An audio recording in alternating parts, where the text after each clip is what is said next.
You know what? I may be working on a holiday I celebrate, but I have little reason not to go fully into it.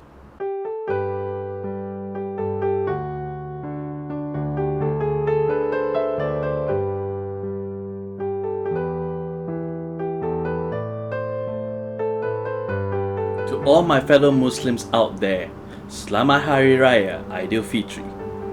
Hi everybody, this is CVGS, I'm the Captain here, and on this recap for the Vanguard live stream for Overdress on 11th and 12th May 2021, we'll be looking at the reveals and sharing our collective thoughts on them.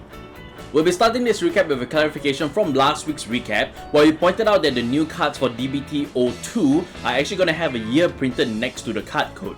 What had happened was that on that same day after I made the recordings, there were re-releases of the same card images online that didn't have the year printed on them. And as more and more cards were released as Card of the Day reveals, the year has been noticeably omitted from them. But on the TCG strategy presentation yesterday, it's been revealed that the year will be printed on the cards from DBT-02 going forward. We'll cover more of what that means and what we saw from the TCG strategy presentation later on, but we're briefly mentioning it here to clarify our recap from last week. Moving right along, we start with the Tuesday's livestream reveals for Token Rambu with the last two new right lines, Yamambagiri Kunihiro and Hachisuka Kotetsu. Yamambagiri Kunihiro Sento, when ruled upon by Yamambagiri Kunihiro, Toku, by paying counterblast 1, you draw a card. Say the line, Bart! And just like every other right line, it has continuous plus 2k power on the rearguard circle. Yamambagiri Kunihiro Toku, when rolled upon by Yamambagiri Kunihiro Kiwami, by discarding a card from your hand, search your deck for up to one Yamambagiri Kunihiro Kiwami, reveal it, add it to your hand and shuffle your deck. And just like every other right line, it has continuous plus 2k power on the rearguard circle. What? Supposed to be celebrating a holiday today. Pardon me for being lazy. Before we get to the Great Tree, I have to stop here to talk about how immensely helpful this skill is, because it allows you to search for a copy of your Great Tree while you're sitting on Great Tree. A guaranteed persona right is very uncommon to see. And where the Grade 3 Yamambagiri Kunihiro Kiwami is concerned, it has some good skills on him. Continuous on the Vanguard Circle, if your persona wrote this turn, this unit gets plus 1 critical. And auto on the Vanguard Circle, you may Peso Blast 1 Yamambagiri Kunihiro Kiwami to activate this ability. When it attacks by paying Counter Blast 1, draw 1 card, choose a card from your hand and call it to an open Vanguard Circle. The fetching of the extra Grade 3 is important to the deck, as it can save you a Counter Blast to do its skill, which is to call an additional rear guard during your attack phase. Combine it with cards that send themselves back to the bottom of the deck, this right line has very good feels for any Royal Paladin player out there. And let's not forget about that guaranteed persona right, as it can help you proc off some of the other cards in the title booster set that activates from persona right. You can set something devastating on turn 7 a la Violence Bruce. The final right line reveal for Token Rambu is Hachisuka Kotetsu, and shockingly enough, its skills do not follow the pattern set by the last 4 right lines. Hachisuka Kotetsu Sento, once per turn on the Vanguard Circle by paying Soul Blast 1 and revealing 2 cards with Hachisuka Kotetsu in their card names from your right deck. Choose a card from your drop zone and add it to your hand. And just like every other right line, it has continuous plus 2k power on the rearguard circle. Let me just point out quickly here that this is the first instance in Vanguard Overdress that has a skill with an interaction with the new right deck mechanic. It's pretty novel to see this be a thing. Hachisuka Kotetsu Toku, when this unit is placed on the Vanguard Circle and rides upon Hachisuka Kotetsu Sento, by paying counterblast 1, search your deck for up to 1 Urashima Kotetsu, call it to a Rearguard Circle and shuffle your deck. And just like every other right line, it has continuous plus 2k power on the Rearguard Circle. I'm finally glad to be able to stop saying that line. The unit in question that Hachisuka Kotetsu Toku calls Urashima Kotetsu is a grade 1 5k power unit with a continuous skill on the Rearguard Circle. When this unit is in the same column as another unit, this unit gets plus 5k power and it can be active during your opponent's turn. Everything formulates quickly once we look at the Greek tree of the right line, Hachisuka Kotetsu Kiwami. Continuous on the Vanguard Circle, if you have 5 rear guards, all of your front row rear guards get plus 5k power, and all of your back row rear guards get boosts, and this can be active during your opponent's turn as well. The idea behind Hachisuka Kotetsu is to flood your field once you hit grade 3, and it is achievable through the right line. Having that power gain during both your turn and opponent's turns puts quite the pressure on your opponent against attacking your Vanguard. He might want to clear out your field by whatever means he has so that you can have a hard time fulfilling those 5 rearguards Hachisuka Kotetsu needs next turn. But this feels like the simplest right line that actually can be helpful in teaching players to play Vanguard through Token Rambu. With the release of the Token Rambu title trial deck and the title booster set coming out next week in Japanese, we are more than prepped for its release. But I send my condolences to the English community. There has been no word on this collab coming out in English. Now onto the TCG strategy presentation held on Wednesday, and we now know what to expect for the coming months in Vanguard. It starts with a doozy, which is an introduction to what is called encounter cards that is featuring legendary units like Draconic Overlord and Phantom Blaster Dragon. These encounter cards are supposed to be lore-based cards that will have a QR code people can scan to read the short stories on the Vanguard lore website.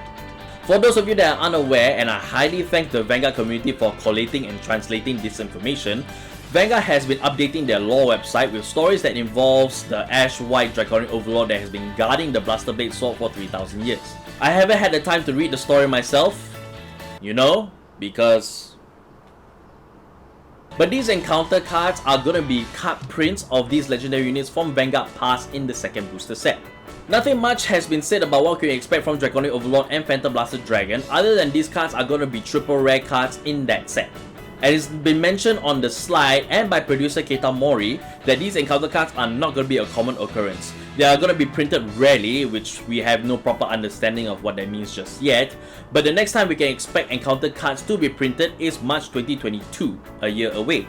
By our speculations, these cards will likely have reworked abilities signature to them, while having the power adjusted to the level set by DBT-01 thus far, as well as DBT-02. The fanbase is pretty divided about the inclusion of these legendary units this early in Overdress, but as long as they don't upset the power level that Vanguard Overdress currently has, there's not going to be a lot of objections to them. These encounter cards will have both Nation and Clan printed on them, as they are playable in Overdress Standard and Premium. So in Overdress they will follow the Nation, while in Premium they will follow the Clan. And with the reveal that Nahalim is going to be printed in this set, it seems that we may have found 2 new right lines for Dragon Empire and Captain Sanctuary already. As we talked at the top of the recap, they are going to be printing year of release next to the card code starting in DBT-02. Contrary to popular belief, which is that Vanguard might have rotations in their standard meta much like other games, the real reason why these cards will have their years printed is for collection's sake. The earlier omissions of these years from the Card of the Day reveals last week was so that they could make the proper announcement here at the TCG strategy presentation. These cards might see the light of re-release in the new year, so having the years printed makes it easy for catalogs down the line. And just to add on, producer Keita Mori has been adamant about telling the Vanguard community that there is no plans to introduce any sort of rotation in Vanguard Overdress. The next thing that was revealed was that Lyrical Monasterio is finally going to see the light of release on August 20th this year. There's going to be a Lyrical Trial Deck and a Lyrical Booster set for Lyrical Monasterio's release. The lore has been revealed for Lyrical Monasterio, and they're an independent nation recognized by the 5 main nations, where they built a school city atop a giant whale that soars through the sky. The school receives students aspiring to become idols from all over the world, with no restrictions placed upon age, gender, or race. I am personally standing by for Adelaide to become an idol in Lyrical Monasterio now.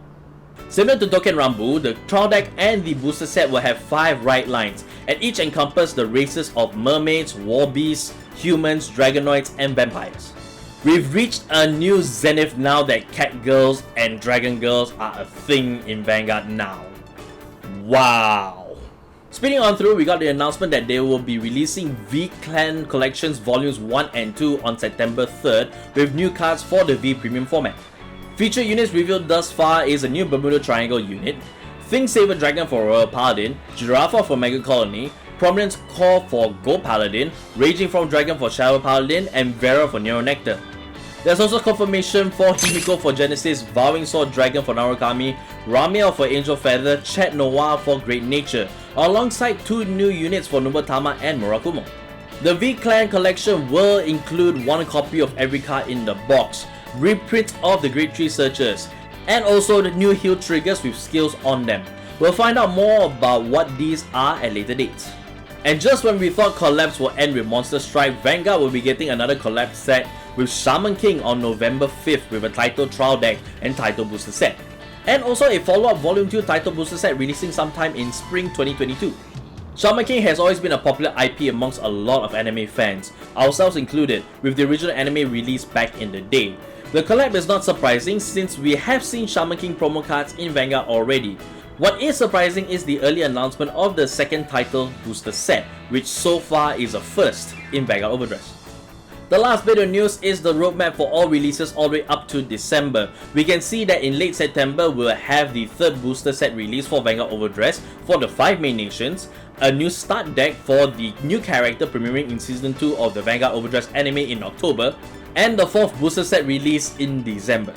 We've always liked the idea of the mainline booster sets being spaced apart from each other to help players with purchase fatigue, but the note that we made here is that with all these collabs being announced, there seems to be a backpedal here to the problems of 24 clans. While we can choose to focus on what we want to focus, whether if it's the mainline nations, the local monasterios, or the collabs, the feeling can't be shaken that we'll be seeing boosting problems down the line, even as divided up as they are now. The important thing to note here is that at the bottom of the image there's a blue line that says cards from the previous start decks and BT01 are still used, all the way up to December. Bushiro is adamant about making sure cards from the older sets do not become obsolete, and we couldn't be happier for all parties involved. This is really a great time to actually be playing Vanguard. So what do you guys think? Are you psyched for what Vanguard has to offer for the rest of 2021?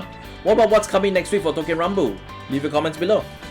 And if you want to be part of the live conversation with us on Overdress, we're on Twitch for our Tuesdays live streams and Wednesdays for our discussion streams here on YouTube. So be sure to follow us on Twitch for our gaming streams, slam that like and subscribe button, and ring the ding the bell so you get notified of all of our videos when they release, be it for Vanguard or Battle Spirits.